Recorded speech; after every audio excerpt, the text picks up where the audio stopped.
from Columbia, South Carolina, known as the Metro. Still living there? Yeah. Certain part you represent? Yeah, Monticello Road, 215. Now, when it comes to Columbia, Yeah. let's say no one's heard of that before watching this. Maybe they're not familiar with South Carolina. Yeah. Maybe they're familiar with another city that may be bigger. Yeah. What city would be the closest major city that somebody that may be familiar with it, that might not be familiar with Columbia?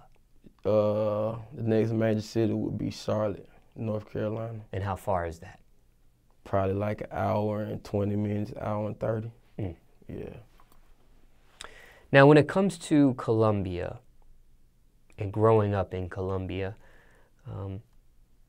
what was it like for you? Your upbringing, can you paint the picture for us? Can you describe it?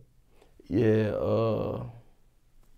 I'm the youngest. I got 5 brothers, 3 sisters, so like coming up was kind of different for me because my daddy was the dope man. So like a lot of the stuff that would go on in my neighborhood was like my daddy would fund it, or like one year he took the whole like neighborhood like down to Atlanta to see certain exhibits, the Martin Luther King exhibit and things of that nature. So it was kind of like me living in like New Jack City type situation, because back then that was like the crack era in my city, and my city was kind of like the hub of a lot of stuff that used to come through. It used to come through South Carolina, like even like some of the BMF hubs were in South Carolina. So that's really what it was like. You just seen a lot of trapping. Like we not really big on scams and things of that nature. It's just like really either you gonna play ball, you gonna be in entertainment, or you gonna be a trapper. You know what I mean?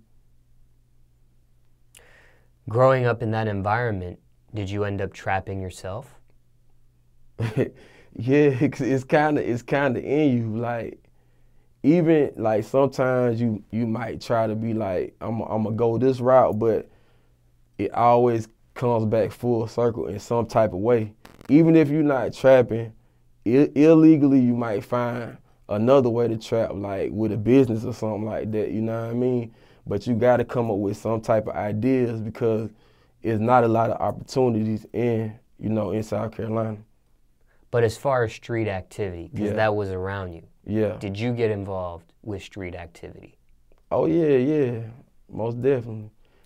Did you have a choice or not really? Nah, you really don't have a choice. Like you can try to do something else, but like if your dreams ain't minute, like that person that's going to that 9 to 5 every day, they might be getting paid like $9 to $10. But my dream's bigger than that. Like I want to ride a foreign or something like that, you know what I mean? Or if I got this career that I'm trying to pursue, I need the funds to pursue that career, because you can't get an investor. You got to invest in yourself.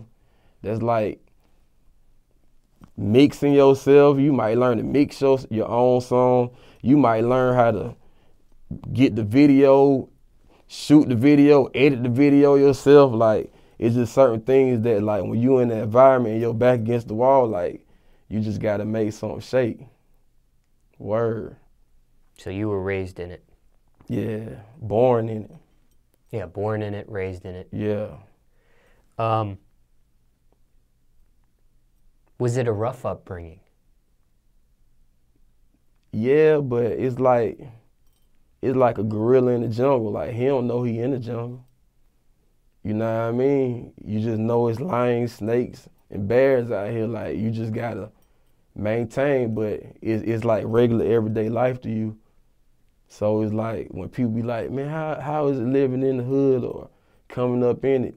You really don't know you in it until you older, and then you look back and be like, okay, this what was going on. So you really don't even notice it.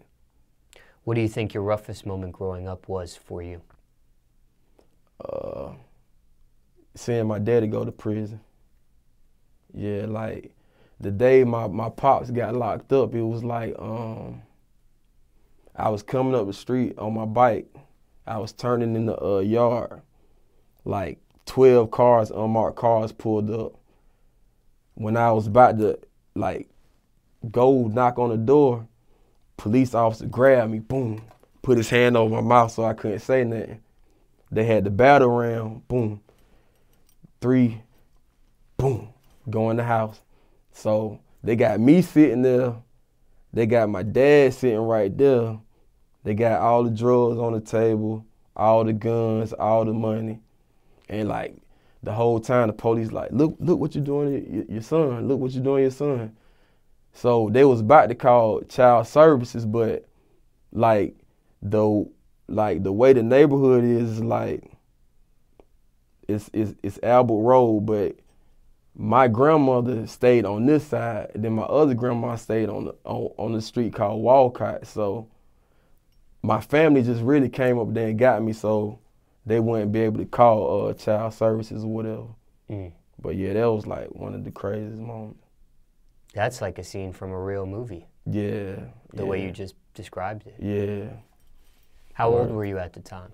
I think at that moment I was like 9 years old. Still remember it pretty good to this day? Oh yeah, to this day, yeah.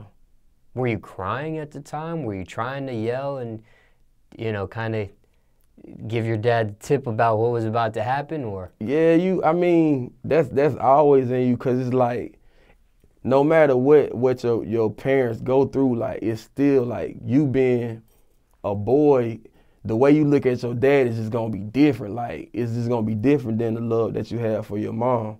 So, like, yeah, I was trying to, but like I said, man, like, he grabbed me and just held my mouth, so he couldn't say nothing. How much time did your dad end up having to do in prison? He got sentenced to 13 years, but he only had to do 85% of the time. So how much time was that mathematically end up to being? He went to, I don't know, but he went to jail when I was in the 5th grade. He didn't get out of jail till I was graduating from high school. Mm. Yeah. Now, how did you maintain that relationship with him while he was incarcerated?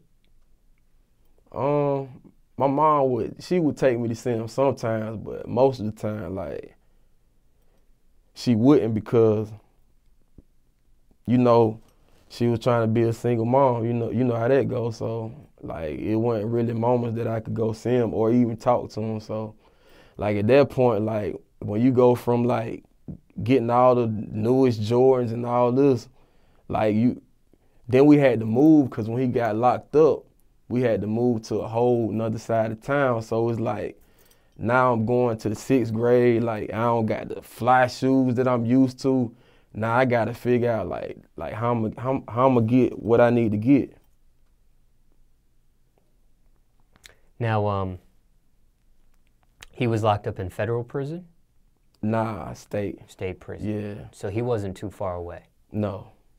How far was he? At the beginning, I don't know. I know, like, towards the end of his sentence, he was like in the pre-release center, and that was like pretty close in the city. Yeah. Did you see him or communicate with him the older you got, leading up to the end of his time in prison? Yeah. I saw him like when he was in the pre-release center. Like, my mom would take me up there, because she would take him food or whatever, because they can sit outside and eat the food or whatever. So I used to go up there then. When you saw your dad for the first time and you had to go visit him behind bars, yeah, what was that like? Do you remember that? Yeah, but it wasn't foreign to me, because, like, my brother was already my oldest brother was already incarcerated, you know what I mean? So my dad used to take me to see my brother and my uncle. So it really wasn't that different to me. But in a sense it is, because he's behind the wall this time. Yeah. But see, at that time, like, so many years done went past, so it's kind of like you get kind of immune to it. You know what I mean? So really the moment that shot me was the moment that he was out. You know what I mean? Because he didn't tell me that he was getting out or whatever. He kind of surprised me. What was that? Can you take us back to that moment? Oh yeah, I was coming from basketball practice, and when the house was dark, and when I walked in, he kind of was walking up the hallway, so it was like that was a dope moment. Yeah. It was a hug. It was. Yeah, hug, all it. Yeah.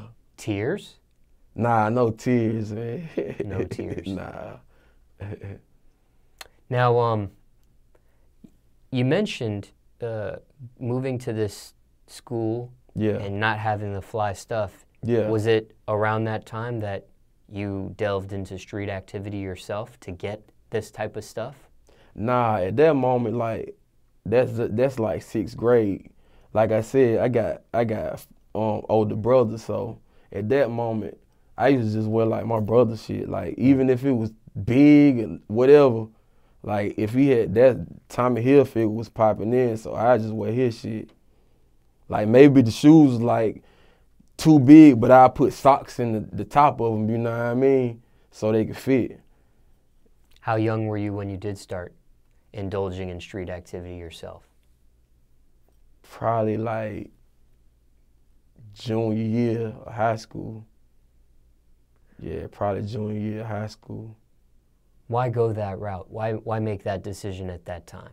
Was it something that you were asked to do, or was it something you did upon yourself? Nah, it's like your wants get bigger. Like, your mom not buying none of that shit you talking about because she don't got it. Like, you can't even ask her to buy it because you already know what's going on. You might got to help out on light bills sometimes, you feel me? So it's like, at that point, like, I want the gold. Like, I want the gold, I want the grill, I want the car with the rims, I want the beat in the back, you know what I mean? So it went from Jordans to all that type shit. Yeah. What type of street activity did you get into? You know, like, at the beginning, it was like, it was the car thing. Like, stealing cars, like, taking the car, you might take the car, dump it over here, but you're gonna take everything out of it, or you might go to an apartment complex, you got the BB gun, you hit the back window, boom, boom, hit the back window, that's gonna shatter the glass so it don't make a large noise. Then you hit it, put your hand in it, open the back door, and you in there. So it went from that to, you might get a bubble up, hit the block, you know what I mean, and get that off, you know what I mean. It's just like a steady process. But like, one night, I was probably doing it for like 2 years, something like that. But when my pops came home, we was chilling, and my mom was in the kitchen, so I hear somebody knocking at the door, boop, boop, boop, boop. So I'm like, man, who that is knocking at the door? So now they ringing the doorbell crazy, you know what I mean? Cause like, we was out one night, and I had put like some black tape over my license plate. So the police see what we doing, so my partner dropped the little BB gun, we jumped in the car, we skirt off. So I hide behind this building, but at that moment, God bless dead, I ain't know my partner had done took the little black tape, electric tape off the license plate. So now he got the whole plate. So I'm thinking we done got away or whatever. So I go drop all my partners off. That next day, the dude who knocking on the door is the police. So I go look through the peephole. I'm like, boy, what I'ma do? My mom in the kitchen. So I'm like, so she like, who is that? I'm like, man, ain't nobody Jehovah's Witness. So he just keep ringing the doorbell. So I'm like, oh shit, it's over with. So I open the door. my dad see the police, so he just starts smiling. He shaking his head like. So my mom started talking to the police. He like, you know, your son, he out here doing whatever. Like, I didn't catch him doing anything. Like, we only see what was left at the scene or whatever.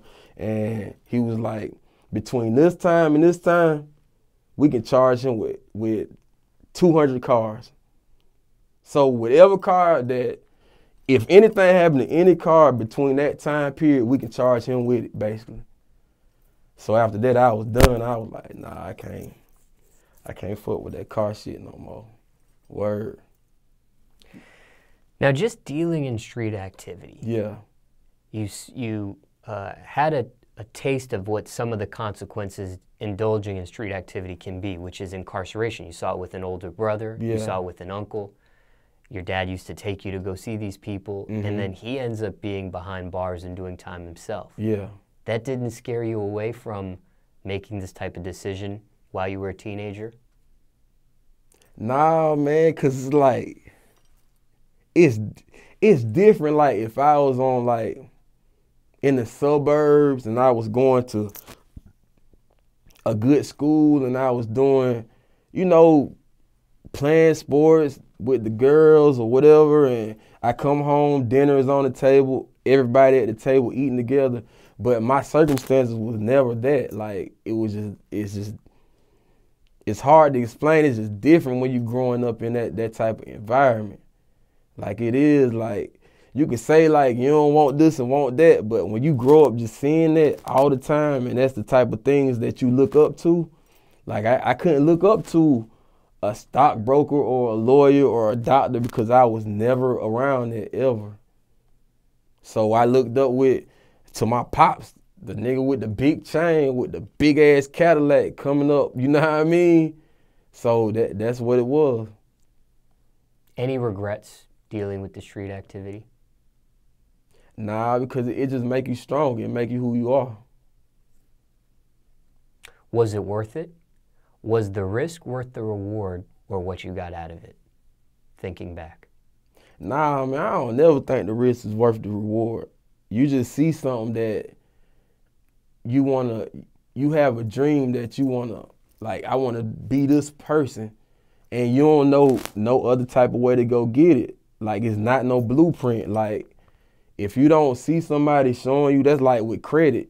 If somebody as a younger person don't show you how to make your credit good, you gonna fuck it up because you don't know what to do with it. That's just like how life is. Like, I don't know how to get to this point because nobody didn't show me that point. So now I gotta figure out how to do that. You know what I mean? Even if your mom wanted to tell you, she probably doesn't know how to do it because she's never been around those people or know those type of things to tell you. Was that the first time she found out you were indulging in the streets, or was she hip already that you were in some sort of capacity already immersed in it some kind of way? She kind of did because she found something in my socks, but I told her that was like a science project. So, but like when the police came to the door, that's really when it was like, and like, that's really the worst part of like that. It ain't even really like, you know, getting caught by the law, yeah, cool. But the worst part is like seeing the disappointment on your mom's face or your grandma's face. Like, that's the shit that really hurt when you out there doing things like that. You said your dad smiled. What did he make of it after everything blew over? What was his thoughts on everything? Was he? His smile was like, boy, you tripping. Like you smarter than us. You already know what's going on. Like, you understand what this is. Like, you done seen just about every male in your family go through this same thing. So that's really why he was smiling. Was he disappointed? Did he try to get you to stop after that, or? Nah, he smiled because he knew he didn't have to say nothing to make me stop. He saw it on my face like, boy, you look shook. Like, you going the wrong way. So yeah, that point right there is kind of what made me, you know what I mean, leave that part alone. You were 1 foot in, 1 foot out. Yeah. 1 foot in school, 1 foot in street activity. Mm-hmm. Somebody watching this, and circumstances could be different for everybody, but yeah. somebody watching this, let's say they're 1 foot in, 1 foot out in high school as well, Yeah. and they caught this interview and they're listening to you right now. Yeah. Is there any general advice you have for somebody in those similar shoes? Oh yeah, man. It's different because they got the internet. The internet changes everything. Like, anything you want to know, you can go to Google. You can go to YouTube, you know what I mean? Like, you can figure out a blueprint, even if you don't have one. So you don't have to go to the streets. Like, you know what I mean? Some people, you know, your circumstances sometimes makes you an animal, but before you even, you know, go that way, like, you can figure out something. Like, you can go on Instagram and be a comedian, you know, start getting booked that way. Like, I don't know, it's just like you can start a YouTube channel and start monetizing and getting money that way, like getting people to rock with you that way. Like, it's just a lot of different things that you could do, you know what I mean? So yeah, I wouldn't advise, like, if you don't have to go to the streets, like, I wouldn't advise you to do that at all.